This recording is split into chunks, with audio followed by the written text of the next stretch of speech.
Again, I'm obsessing over this concept of energy. And it's something that I can't help but ask is that it is the cognitive side of this and the kind of the effects of winning and losing. So you obviously have a lot of deployments and a lot of wins, whatever in the context that meant, right? Kill the target, capture the hostage, et cetera. And then, as is the case with war, there have been some cases of losses, right? You've lost people. Maybe there were targets that weren't accomplished, right? This kind of thing. And you've posted about these, and these are always, things that are hard to see, but I think it's really important that you post about people that you've lost, right? Because first of all, these people served, but second of all, that things don't always work out the way that we wanted, sometimes to really catastrophic consequences. There's a theory in biology that when we win, we somehow get more energy to win more through the release of, surprise, dopamine and some related molecules. And in fact, testosterone in both men and women is another close cousin of the dopamine system. They're actually released from the same general, or the patterns of release are from the same general areas in the brain, believe it or not, and body. But when we win, we feel like we can keep going, right? You look at the team that wins and it's like, they'll play another game. The Super Bowl winners, you imagine they're jumping up and down and they could probably play another Super Bowl. Losing, we know, can drop things like testosterone and dopamine for some period of time. But when you were in the teams, what was your observation about how winning and losing would impact people in the short and long term? In other words, would you observe people that had a quick reset button and could just say, that was terrible, and then transmute, I guess I'm getting into kind of the Eastern language now, convert that into energy to go do better the next time? Whereas we also see people, military and in the civilian world, that a loss, in particular severe losses, basically set them down the path of like less energy. It certainly isn't less calories. In fact, most of the time it's the other way. They start consuming more calories and that doesn't get them going. So again, this notion of energy, and now I'm asking wins versus losses. What did you observe? And from the perspective of leadership, and maybe more importantly, from the perspective of yourself, how do you work with that? How do you calibrate wins and losses? How do you transmute losses into energy? Because wins, we know, convert to energy, but losses oftentimes can sap our energy way, way down. I think, to start with, I think that the selection process to get into the SEAL teams is going to weed out a bunch of people that can't recover very quickly from something bad. So you probably heard these type of stories before. The kid that was the star of the football team, the star of the basketball team, the captain of this, the captain of that. He's been winning his whole life. He goes to Buds and he quits. Because in Buds, you're not gonna win. You're certainly not gonna win everything. They're gonna find what you're not good at and they're gonna exploit that and you're gonna lose. This is what happens.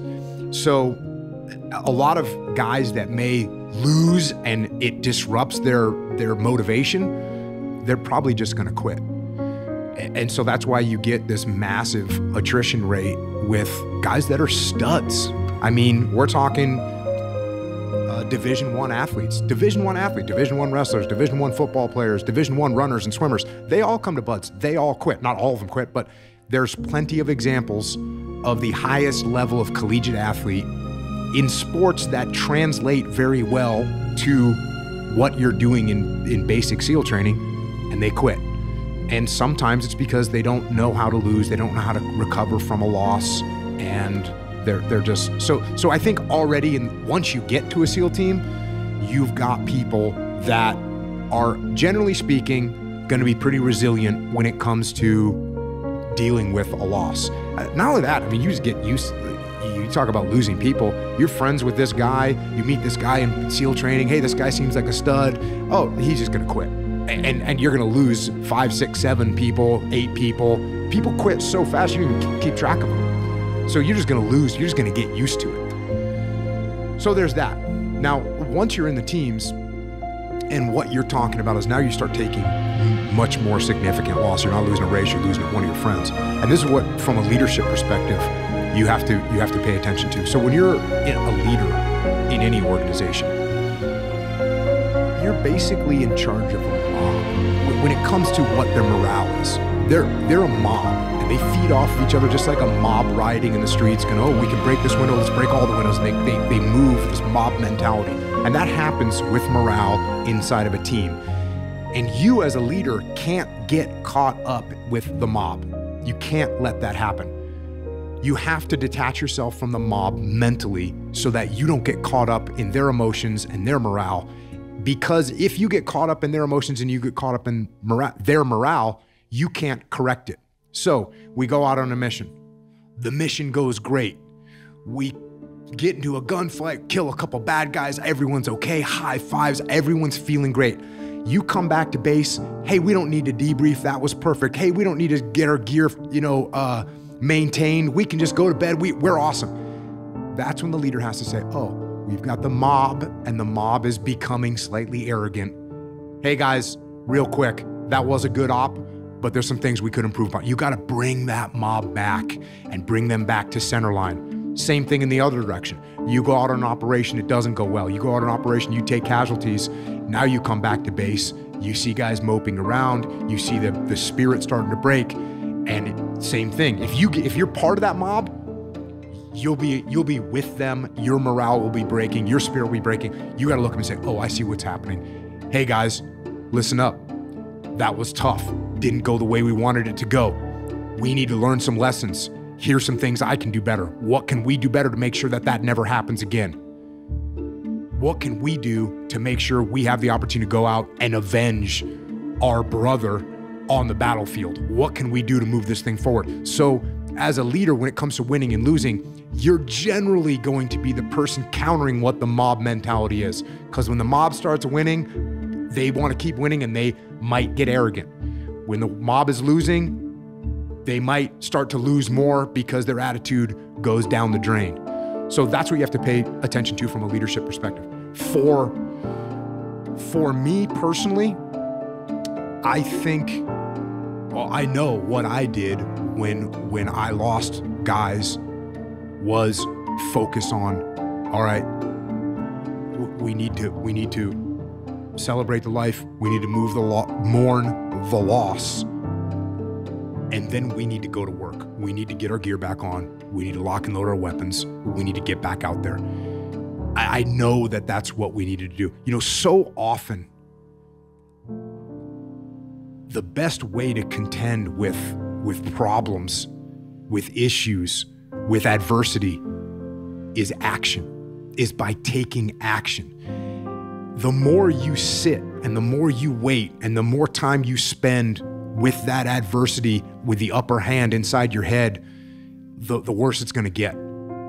So for me, always taking action, making something happen. It doesn't have to be huge. It doesn't have to be some mammoth, triumph that you're gonna go and pursue. But if you say, hey, listen,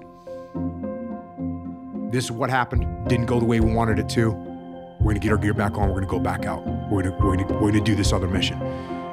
And that's what I think. I think taking action, and it's in your personal life too. You know, something doesn't go the way you wanted it to go. You didn't get the job you wanted. You didn't get the hire. You didn't get the promotion. You can go home and sit there and dwell on it. That's not getting you any progress. Or you say, okay, you know what? Let me do a quick analysis. Why didn't I get that promotion? Oh, it's because I didn't get this qualification, or I hadn't jumped through this gate. Okay, cool. What do I need to, let me look into how do I get to jump through that gate so next time I will get the promotion, and you start taking action. So action for me is a cure for a lot of problems that we have in life.